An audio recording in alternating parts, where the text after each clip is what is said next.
Welcome back to Liberty Bites on the Think Liberty Network. I'm your host, William Gadsden. You can follow me on Twitter at William_Gadsden and follow Think Liberty on Facebook, Twitter, or whatever your favorite social media outlet is. You can also follow me on Facebook at William Gadsden Political Commentator. So give us a follow and a like for updates on new episodes and more. We also have a Patreon now, so if you'd like to support our work, check it out at patreon.com/ThinkLibertyPatrons. And, of course, as always, the most important thing you can do is to share this recording, share this podcast. So today for this episode, I'm really sick of talking about COVID-19 and the pandemic and everything else. But this is an episode that I've been wanting to do for quite a while. And because COVID-19 is still, kind of on everyone's minds, if not in their lungs. Sorry for the joke there. I'm going to go ahead and frame this episode using COVID-19. So what this episode is about is the Law of Scarcity.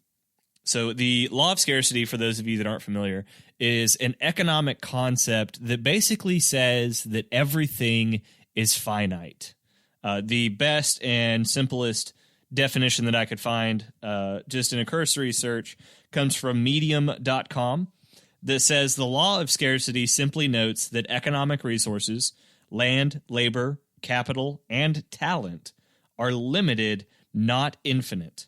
This assumption is easily verifiable by noting that if resources had been infinite, everything should have been free. Because it is not, scarcity must exist. So, again, basically what this comes down to is that every resource, be it material resources, be it raw materials, be it the amount of effort, be it time, be it intellectual value, everything is finite. Everything is limited. So this is one of the most basic but also the most important economic principles that exist. So when you have people that go out there and say, we live in a post-scarcity society, no, you don't. And those people have no idea what they're talking about. So for those of you that aren't familiar with that idea, a lot of especially democratic socialists, quote unquote, the Bernie Sanders types will say, we live in a post-scarcity society. And they use that phrase to try to address this idea that we live in a very wealthy country. We live in a very wealthy part of the world. The West is very wealthy. It's got the highest standard of living in the world, in fact, in all of human history. So they try to conflate that with the idea that there is no longer any scarcity. Well, that's simply not true. Most accurately, literally speaking, scarcity will always exist. That's why it's a law rather than a theory. It's been proven to be a thing. Scarcity. The only way scarcity would not exist is if we live in a society where, there's Star Trek. I forget. I'm not a Trekkie. Okay, so I apologize. But basically, they've got this machine where you just boop, boop, boop. You plug in what you want, and it's just there. And it doesn't require any raw materials, yada, yada, yada. It basically breaks the laws of matter. I don't remember exactly what it is, but basically matter cannot be created or destroyed. It can only be transferred from one object to another or from one form to another. You get the point. But basically, until we live in this Trekkian society where you can just put what you want into a computer, type it into a computer, and it just creates it out of thin air. Or there's that stupid movie Elysium, where all the evil rich people have these beds up in space where you just lay in it and it cures whatever ails you, and there's no cost. That's not a thing. And also, that movie is just really terrible. I thought it was going to be cool because, you got Matt Damon in the exosuit and whatever. Anyway, the point is, scarcity always has been, is, and always will be a thing that we have to contend with.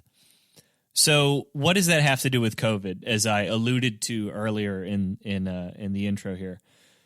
Basically, what this comes down to is that perhaps because we do live in a very wealthy society, in a very comfortable society that it's easy for people to forget that the law of scarcity exists. And you see this nowadays with all of these Karens, these social distancing warriors. I saw in one meme, which I think is great. All of these people that are like, well, why are you protesting the shutdown? Why do you have to go outside? Or you just want people to die, or you just want a haircut. No, Karen, people want to go back to work because they need food. They need to pay their rent. They need to keep their businesses open because that's their livelihood. No, Karen, not everyone can work from home like you do.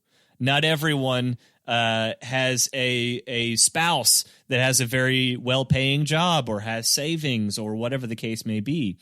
People have to go outside and work. And they say, well, just send more money through the stimulus checks or whatever.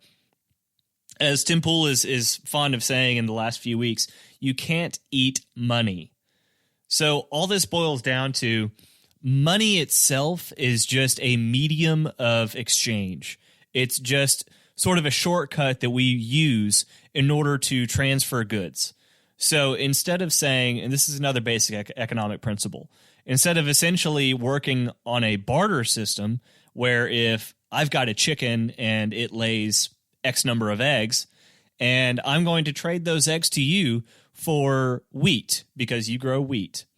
But, I need something more than wheat. I need some milk too. Well, I'm out of luck because you don't have any milk, you have wheat. So the money itself just acts as a go-between. So now instead of having to find another guy that has milk but wants wheat instead, so now I have to trade the eggs for the wheat, then trade the wheat for the milk, we just use money. We use money instead. But there are still things that you have to do in order to get the final product, to get that final resource. And as we shut everything down because of the COVID pandemic, there is tons of food going to waste. There's tons of milk going to waste. There's all these different people are running out of that medium of exchange. They are running out of money because when it comes down to it, it's not just a question of do we have milk? Do we have food being produced? The milk has to be processed and pasteurized and all of these different things. The food has to go through all these different regulations with the FDA. It has to be shipped somewhere. It has to be broken down into other forms of food. All of these different things have to happen. And if you start removing links from that chain, then those things can't happen. So what does this have to do with the law of scarcity? All of this comes down to the fact that because of the law of scarcity, we can't just expect these things to happen. If you create an artificial shortage of something, be it truck drivers or gas or farmers being allowed to work in their fields or milk their cows or whatever the case may be, once you create that artificial shortage, you are creating an excess of scarcity. So when that happens, everything starts to break down. We can't just expect to snap our fingers and boom, we have these goods and services that we want because we live in a post-scarcity society. And not to belabor the point, I know I've talked about the difference between positive and negative rights before. And so a lot of these Bernie Sanders types, they'll say, well, we have a right to healthcare. Healthcare is a human right. You got the whole, or they'll say housing is a human right or whatever is a human right. And then conflating that with the government should therefore provide it. Again, the law of scarcity comes into play here. There is a limited supply of healthcare. There is a limited supply of housing, et cetera, et cetera. There is no getting around that. Everything costs something. So there's this meme. I don't know what the unofficial meme title is, but there's the guy and he's just really angry. And the caption usually says something like, why does this, and this a thing? And it'll usually be a very general principle that pretty much everyone understands. So the meme that I saw was, why does everything cost money? because things are scarce. If we did not have the law of scarcity, then we would have no need for a medium of exchange. We'd have no need for money. But the law of scarcity, as I said, has always been a thing, is always a thing, and will always be a thing. So we need to learn to work around that by, instead of creating additional artificial scarcity in addition to the natural level of scarcity that already exists, we need to start removing those roadblocks, or else, man, this to borrow another one of Tim Pool's analogies, it's like a train when you put the brakes on, and the brakes are at the front of the train. So that momentum is going to continue to carry forward the rest of the cars on the tracks. And it's just going to be a pile up as the momentum carries the rest of the cars in that train forward. And you just have a massive wreck just by stopping the thing at the front. So because we had this shutdown, all of these cars are going to start piling up. You're seeing a breakdown of the supply chain for food right now. Et cetera, et cetera, et cetera. We have created artificial scarcity on top of the natural scarcity that already exists, and we are going to start seeing the blowback of that very, very soon. In fact, we already are. You've got UN experts saying that you're talking about hundreds of millions of people globally will starve to death because of this disruption of the food supply chain. Everything costs something. That is the law of scarcity. That's really, I know this is such a simple concept that most of you probably understand, but I think it's harder for us to have a deeper day-to-day understanding of how that affects our lives. Again, because we do live in such a wealthy, such a comfortable society, but we are about to have a very, very rude awakening. And so as this carries forward, as the train cars start piling up, we need to remind everyone that was, diming out their neighbors for having somebody over, or calling the police when somebody went outside, or talking down to the protesters who want to go back to work so they can provide for their families because of the law of scarcity. Remind them of what is about to happen, and remind them that this is on them when it comes down to it. We have to learn as a society that the law of scarcity has always been, is, and will always be a thing. And if we do not recognize and accept that fact, then we're going to be in for a whole load of trouble like this pandemic has caused over and over and over again. We need to wake up to this fact. That's really all I wanted to touch on with the law of scarcity. One more thing that just really bugs me about this pandemic. So if you'll allow me to vent a little bit with this, folks, I spend a lot of time on social media. It's kind of part of what I do here. And I see all of these people that say, as a nurse or as a healthcare professional, they'll sort of preface their comment with, well, I am this thing. And I know it's something that I've talked about before, how I just find that really irritating. Just because you are something that is tertiary to the main issue does not magically make you an expert in whatever the issue is.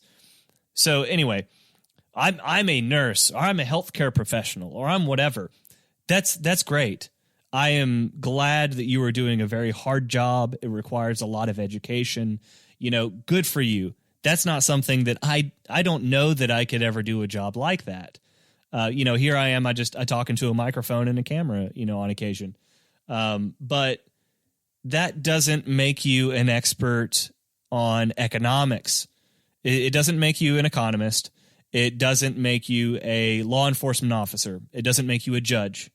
It doesn't make you a politician. It doesn't even make you a virologist or an epidemiologist. It makes you a nurse. It makes you an anesthesiologist. It makes you whatever you are. And all you have to lean on is your own knowledge base personally and your own experience base.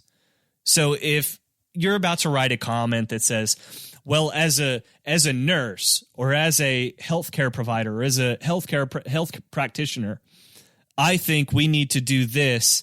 And, that means I can disregard the effects to the economy, or I can talk down to these people that need to go back to work, and I can tell them, well, they just want a haircut. No, I don't care if you are a nurse. I don't care if you're a full-fledged doctor or a surgeon. That doesn't mean you can comment and appear to have a more knowledge on something that is totally outside of your area of expertise just because you are an expert in something else. So please stop doing that stuff. Just stop it. Stop trying to put yourself in some ivory tower or claim to have some sort of secret knowledge on something that you actually have no understanding of. If you do have a base of knowledge or a base of expertise or experience on something, please comment on that. But don't pretend like you understand all of the other things that are involved in this pandemic just because you have a very, very small perspective. Maybe it's very deep, but it's very narrow perspective on one part of this overall pandemic. I appreciate you letting me just, really vent on that because it's been bugging me so much. And then you've got these TikTok videos, right? Have y'all seen these? You've got nurses and doctors and whatever else like practicing these coordinated, choreographed dances and everything else in these hospitals. And yeah, stay home because we're out here working for you. So you need to stay home for us and all this other crap. If you've got the time to practice TikTok videos in the hospital while you're at work, you're probably not overrun with COVID patients. And the argument can be made that, hospitals are not being overrun because of how strict they've been with the lockdown. I think that's a fair point. I think now we are at the point where we can start easing that back, see how we do, reassess, ease it back a little bit more, see how we do, reassess, rinse and repeat, and start rolling this back because ultimately, again, the law of scarcity, people have to go to work. They have to produce things, not only for their own well-being so they can get paid, get that medium of exchange, but so because all of these people fill a crucial part of the overall production and supply lines in this country. So even if you've got, let's say, a logistician that coordinates or manages different deliveries or truck routes or whatever the case may be, even somebody like that is absolutely crucial to these production and supply lines. So if they can't go to work, it's not just them and their families that are being denied goods and services, that are being denied a medium of exchange so they can provide for themselves, so they can buy food, so they can pay their rent. All of those people that one logistician affects through his or her work, through coordinating all of those trucks, trains, and airplanes and whatever else, all of those supply lines, all of those people are suffering because this person can't go to work. So please stop it with this smug attitude of, well, they just want to go out and get haircuts. Let's be a little bit more empathetic. Let's have a little bit more compassion for all of the different things and people that this pandemic involves. It's not just about healthcare. Healthcare is a big part of it. But what is becoming an even bigger part is the economic fallout from this. And we have to take that into account just as much, if not more so, than the healthcare aspect of that. We also need to take into account not just the economics, but the mental health aspect of this. I was reading an article recently that was saying there are now more suicide deaths in Tennessee than there are COVID-related deaths in Tennessee at the same time. During the same period of time. So there is a mounting cost for all of these things. Again, law of scarcity.